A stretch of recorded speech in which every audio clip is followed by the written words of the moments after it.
ఈ ప్రతి ఎన్నికకు ఒక ప్రాధాన్యత ఉంటుంది.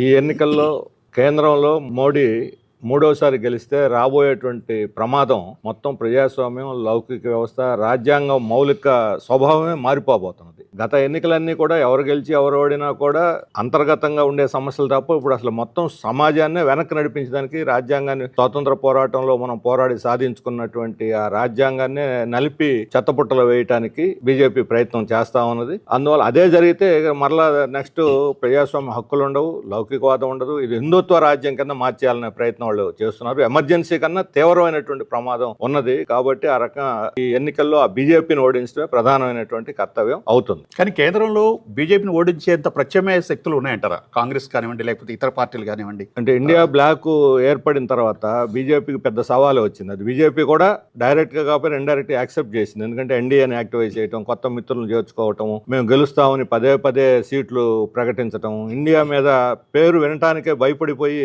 ఈ భారత్ అని అసలు భారతదేశం అనేది అందరం అనుకుంటుంటాం. కానీ అదేదో కొత్తగా కనిపెట్టేసినట్టు ఇండియా అని పిలవం, భారతదేశం అని పిలుస్తామని చెప్పడం, ఇవన్నీ కూడా బీజేపీలో ఒక ఓటమి భయాన్ని తెలియజేస్తున్నాయి. అందుకని ఇండియా బ్లాక్ అనేది వైబుల్ ఆల్టర్నేటివ్. కానీ బీజేపీ కానీ లేకపోతే ఎన్డీఏ కూటమి కానీ చాలా ధీమాగా ఉంది. అది మేకపోతు గాంభీర్యం. 370 సీట్లు బీజేపీ గెలిచి ఎన్డీఏ మిత్రులందరూ కలిపితే 400 గెలుస్తామని చెప్పేదానికి ఎక్కడ ఎలాంటి ప్రాతిపదిక కనిపించడం లేదు. ప్రధాన రాష్ట్రాలైనటువంటి బెంగాల్ కానీ, బీహార్ కానీ, ఉత్తరప్రదేశ్, మధ్యప్రదేశ్, రాజస్థాను, మహారాష్ట్ర, పశ్చిమ బెంగాల్, తమిళనాడు 40 పైగా సీట్లు ఉన్నటువంటి రాష్ట్రాలు ఇవి. ఈ రాష్ట్రాల్లో వాళ్ళు బలంగా ఉన్నటువంటి యూపీ, ఎంపీ, రాజస్థానం, ఈ 3 రాష్ట్రాల్లో వాళ్ళు పోయినసారే మ్యాక్సిమం గెలుచుకున్నారు. ఈసారి అంతకన్నా తగ్గాల్సిందే కానీ అంతకన్నా పెరగడానికి అవకాశమే లేదు. మిగతా రాష్ట్రాల్లో ఇంతకుముందు మీద బాగా తగ్గిపోతాయి. బీహార్లో ఇంకా బాగా తగ్గుతాయి, మిగతా బెంగాల్లో తగ్గుతాయి, తమిళనాడులో అయితే అసలు చెప్పాల్సిన అవసరం లేదు.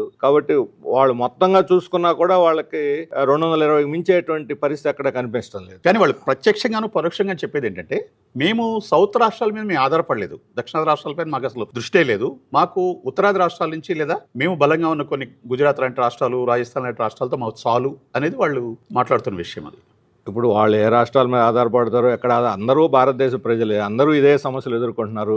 ఒక రకంగా చెప్పాలంటే ఉత్తరాది రాష్ట్రాల ప్రజలే ఇంకా చాలా ఎక్కువగా ఎదుర్కొంటున్నారు. నిరుద్యోగం, ధరల పెరుగుదల, ఇవి దేశం అంతా ఉన్నాయి. అందులో ప్రత్యేకించి వెనుకబడుతనం ఉన్నటువంటి రాష్ట్రాల్లో ఈ సమస్య మరింత ఎక్కువగా ఉన్నది. ఇప్పుడు మనకి రైతు సమస్యల మీద ఢిల్లీ చుట్టుముట్టిన దక్షిణాది రాష్ట్రాల ప్రజలు కాదు, ఉత్తరాది ప్రజలే.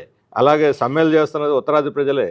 నిన్న మొన్న మనం చూస్తున్నాము, ఆందోళన జరుగుతున్నప్పుడు యూత్ వీధుల్లోకి వచ్చి పోరాడుతున్నది ఉత్తరాది రాష్ట్రాల ప్రజలే. అందుకని పెద్ద పెద్ద రాస్తా రోకులు, రైలు రోకలు కూడా చేసేస్తున్నారు. ఇంకా అటువంటి తక్కువ మనకి. అందుకని ప్రజాస్వామ్య వాతావరణం ఇప్పుడు ఉత్తరాది రాష్ట్రాల్లో పెరుగుతా ఉన్నది, ప్రజల్లో కూడా చైతన్యం పెరుగుతున్నది. కేవలం హిందుత్వ కొన్ని మత భావోద్రేకాలను రెచ్చగొట్టి ప్రజల్ని బలహీనపరిచి చీల్చి చెండాడాలనే 2014 తరహా ఎత్తుగడలు ఇప్పుడు చెల్లవు.